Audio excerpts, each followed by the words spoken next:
In a car race car A takes 10 second less than car B. देखो ये suppose कर लेते हैं कि कोई एक कार है, इसे कार ए कह रहे हैं और इसे कार बी कह रहे हैं। इस कार रेस में दो कार हैं, देखो कार ए और कार बी। इसकी स्पीड को वी ए कह रहे हैं और इसकी स्पीड को वी यू ए कह रहे हैं और इसकी स्पीड को यू वी कह रहे हैं, ठीक है। और इसकी स्पीड को हम वी ए कहेंगे और इसकी स्पीड को वी बी कह रहे हैं, ठीक। अब जो कह रहा है उसके अकॉर्डिंग काम करते हैं। कह रहा है कि जो कार ए है, ध्यान देना है, car A takes 10 second less than car B. अगर मैं ये कहूँ कि कार बी ने टी भी टाइम लिया या टी टाइम लिया, ऐसे लिख लेते हैं, तो इसने कितना टाइम लिया, ये T A equal to T minus 10 second लिया, 10 सेकेंड कम लिया, कार बी से 10 सेकेंड कम लिया। और फिनिशिंग लाइन दोनों की तो सेम ही होगी, दोनों की फिनिशिंग लाइन सेम होगी। अगर दोनों की फिनिशिंग लाइन सेम होगी तो जो एक्स ए डिस्टेंस चलेगा, अगर वो एक्स होगा मान लो, तो जो ये डिस्टेंस चलेगा एक्स बी कार, वो भी एक्स ही होगा। It means X A is equal to X B, दोनों का डिस्टेंस एक्स है तो ये सेम होगा दोनों के लिए, ठीक है। अब जो कह रहा है वो करते हैं। कह रहा है कि past the finishing point with a velocity B more than the car B, ठीक है। तो जब कार ए इस फिनिशिंग लाइन से को क्रॉस किया है, क्रॉस करने का मतलब ये मैं आपको दिखा दूं, क्रॉस करने का मतलब कि ये ऐसे जब क्रॉस कर लिया, ऐसे क्रॉस कर लिया, तो और जो बी ने क्रॉस किया होगा इस फिनिशिंग लाइन को, तो देखो क्या हुआ होगा कंडीशन। कह रहा है कि वी ए की जो स्पीड है वो कार बी के स्पीड से कुछ ज़्यादा है। वो कितना ज़्यादा है, वी ज़्यादा है। ये देखो ध्यान से देखो कि in a car race car A takes 10 second less than car B, ये हमने आपको समझा ही दिया कि कार बी ने जितना टाइम लिया, मान लो टी टाइम लिया, तो उससे 10 सेकेंड ये कम लिया है। ओबियसली अगर ये कम टाइम ले रहा है तो इसकी स्पीड ज़्यादा ही रही होगी, क्योंकि सेम डिस्टेंस किसी एक कार रेस में दोनों पार्टिसिपेट कर रहे हैं। तो कह रहा है कि फिनिशिंग लाइन पर जब कार ए पहुंचा है उस टाइम पर देखिए कह रहा है कि finishing point with the velocity v more than car B. A जब पहुंचा है तो वी की स्पीड से वी, देखो बी वाली कार यहाँ पर है, इसकी स्पीड से वी ज़्यादा है ए की स्पीड। तो ये हमने यहाँ अकॉर्डिंग टू क्वेश्चन सेट कर दिया। अब कह रहा है assume that the car start from the rest. Suppose कर लेते हैं कि यू ए जो है ये भी जीरो है और ये भी जीरो है। देखो कह रहा है कि सपोज कर लो, आप ये एज्यूम कर लो कि car start from the rest and travel with a constant acceleration. हाँ, ये चीज़ बड़ी समझने वाली है यहाँ पर कि इसकी जो एक्सीलरेशन है, इस कार की जो एक्सीलरेशन है, वो एक्सीलरेशन कितना आ रहा है, N A one equal to N metre पर सेकेंड स्क्वायर, ये आ रहा है मीटर पर सेकेंड स्क्वायर। इसकी जो एक्सीलरेशन आ रही है a two is equal to m meter पर सेकेंड स्क्वायर। इसका एक्सीलरेशन मिल गया।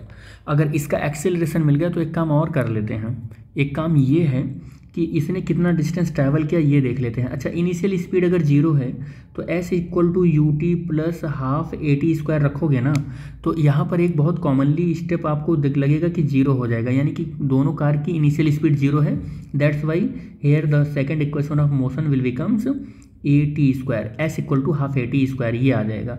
अगर कार फर्स्ट के लिए लिखूंगा तो 1/2 और एक्सेलरेशन कितना हो जाएगा, इसका एक्सेलरेशन इसका n है और इंटू टी नहीं होगा इसके लिए टी माइनस 10 का होल स्क्वायर हो जाएगा बेटे। और अगर b के लिए मैं लिखूं तो S B is equal to 1/2 और इसका एक्सेलरेशन कितना है, m है, इसका एक्सेलरेशन कितना है, m है, तो m और इंटू टी स्क्वायर हो जाएगा, कितना हो जाएगा, टी स्क्वायर। और ये वैल्यू भी मैंने क्या मान रखी है, x, और ये वैल्यू भी मैंने क्या मान रखी है, x, क्योंकि दोनों सेम डिस्टेंस से चल रहे हैं। देखो ये एक्स ए और एक्स बी, अच्छा एक्स ए और एक्स बी लिखना था यहाँ पर, तो ये x, तो एक्स ए और एक्स बी दोनों सेम डिस्टेंस से चल रहे हैं। तो ये वाला जो इक्वेशन होगा, इस इक्वेशन को हम ऐसे लिख सकते हैं, x is equal to n/2 और t माइनस 10 का होल स्क्वायर। और इस इक्वेशन को कैसे लिख सकते हैं, x is equal to 1/2 m और t स्क्वायर। इसे इक्वेशन नंबर फर्स्ट बोल दो, इसे इक्वेशन नंबर सेकंड बोल दो। तो इक्वेशन नंबर फर्स्ट को देखो अगर ध्यान से, फ्रॉम इक्वेशन फर्स्ट को ध्यान से देखोगे तो t माइनस 10 का whole square is equal to 2x/n हो जाएगा और t minus 10 is equal to √2x/n हो जाएगा। और अब यहाँ से equation number from equation second देखो ध्यान से, तो आप क्या देखोगे कि 2x is equal to by M equal to T square, और टी इक्वल टू क्या हो जाएगा, √2x बाई एम हो जाएगा। अब ये जो वैल्यू है ना, ये वैल्यू हम इस वाली इक्वेशन में यहाँ पर पुट कर सकते हैं। यहाँ पर पुट करो, जब आप पुट करोगे ये वैल्यू यहाँ पर पुट करोगे तो t की जगह पर क्या रखोगे, √2x by M minus 10 is equal to √2x by N. और यहाँ पर क्या करो कि ये जो वैल्यू है, देखो ये वैल्यू √2x कॉमन हो सकता है, √2x कॉमन हो सकता है, बचेगा क्या इसके पास, ये ऐसे लिखते हैं √m माइनस 10, ऐसे लिखते हैं पहले √2x अपॉन √n। तो अब देखो यहाँ पर √2x अपॉन √m और minus √2x upon √n is equal to 10, इधर ले गए हम इसको, ठीक। अब क्या करने वाले हैं, √2x को कॉमन कर लो तो 1 upon √m minus 1 upon √n हो जाएगा और इज इक्वल टू क्या हो जाएगा, 10 हो जाएगा। दोनों साइड का होल स्क्वायर कर लेते हैं बेटे, दोनों साइड का होल स्क्वायर करेंगे तो ये 2x हो जाएगा, होल स्क्वायर करेंगे तो, और इसका स्क्वायर करेंगे तो 1 upon √m minus 1 upon √n का होल स्क्वायर इक्वल टू 10, और होल स्क्वायर से इसको ओपन कर लो, ओपन करेंगे तो 1 upon m plus 1 upon n minus और 2 upon √m into n is equal to कितना हो जाएगा, 10 अपॉन 2x हो जाएगा, ठीक। यहाँ से ये वैल्यूज आ जाएंगी। अब क्या कर सकते हैं हम, यहाँ पर इसको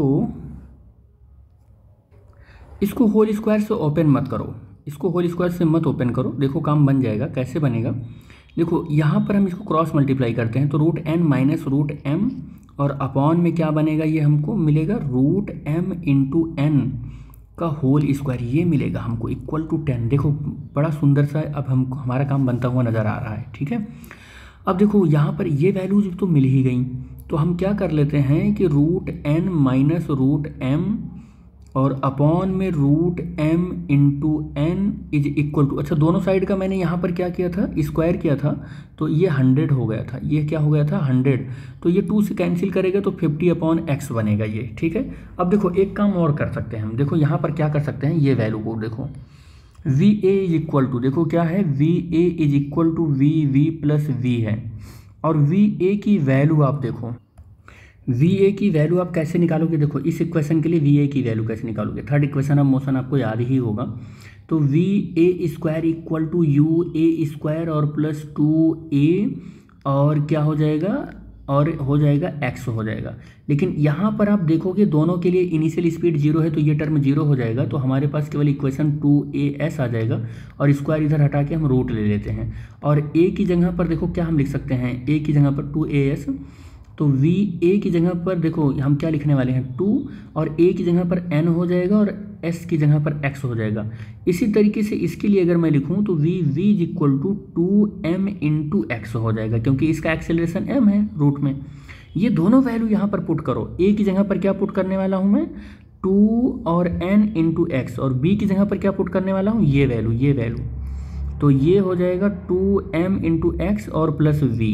अब आप क्या करोगे, देखो अब क्या करोगे आप कि यहाँ पर v की वैल्यू कैलकुलेट कर लो, तो v की वैल्यू आप कैलकुलेट करोगे तो देखोगे 2nx रूट में और माइनस 2 और एक मिनट रुको 2m इंटू एक्स, रूट 2 और x कॉमन हो जाएगा, √n मिलेगा और √m मिलेगा, यही वैल्यू मिलेगी v की जगह पर, ठीक है। अब आप यहाँ पर देखो क्या कर सकते हो, ये वैल्यू एज इट इज रखना है, √n minus √m as it is रखना है, और v अपॉन √2 इंटू एक्स, ये वैल्यू उठाओ और यहाँ पर पुट कर दो, ये वैल्यू तो होल स्क्वायर में रहनी चाहिए, ये होल स्क्वायर में ये वैल्यू पुट कर दो √n माइनस m की जगह पर, या आप इसको ऐसे लिख लो ना, आप इसको ऐसे होल स्क्वायर इसका भी कर लो, इसका होल स्क्वायर कर लो, ठीक है। इसका होल स्क्वायर करोगे तो रूट तो हट ही जाएगा, इसका तो ये ऐसे इतना मिलेगा आपको, और √n माइनस √m की जगह पर क्या लिख सकते हैं हम v upon √2 b upon √2 into x का whole square upon mn is equal to 50 upon x, और इधर होल स्क्वायर इसको सॉल्व करोगे तो सॉल्व करने पर v स्क्वायर अपॉन कितना आ जाएगा 2x mn is equal to 50 upon X, x से x कैंसिल हो जाएगा, और फिर आपको क्या मिलने वाला है v, यहाँ से देखो v square is equal to 50 mn मिलने वाला है, ठीक है। 50 नहीं, 2 भी तो जाएगा, 2 भी तो जाएगा, तो 100 मिलने वाला है। कितना मिलने वाला है? 100। और v इक्वल टू अंडर रूट 100mn और फिर v is equal to 10√mn मिलने वाला है। ठीक है, अब देखो कंपेयर कर लो, थोड़ा सा कंजेस्टेड है यहाँ पर, ऐसा नहीं है। यहाँ पर मैं लिख देता हूँ v is equal to 10√mn, लेकिन अब ध्यान देना यहाँ पर, देखो यही तो आपको मालूम है ना। देखो ये देखो, then velocity v in metre पर सेकेंड इन रूट, देखो ये वैल्यू आपको velocity is equal to x√mn दे रखा है और कह रहा है x की जगह पर जो वैल्यू आ रही है वो बताओ क्या है। क्वेश्चन तो मेरा यही था, यही तो बताना है। तो मैंने v is equal to 10√mn calculate किया है, तो x की जगह पर 10 आ जाएगा। क्या आ जाएगा? 10 आ जाएगा। तो x की जगह पर क्या यहाँ फिल करोगे? 10 फिल करने वाले हो, क्योंकि √mn तो दोनों में सेम ही है। ठीक है।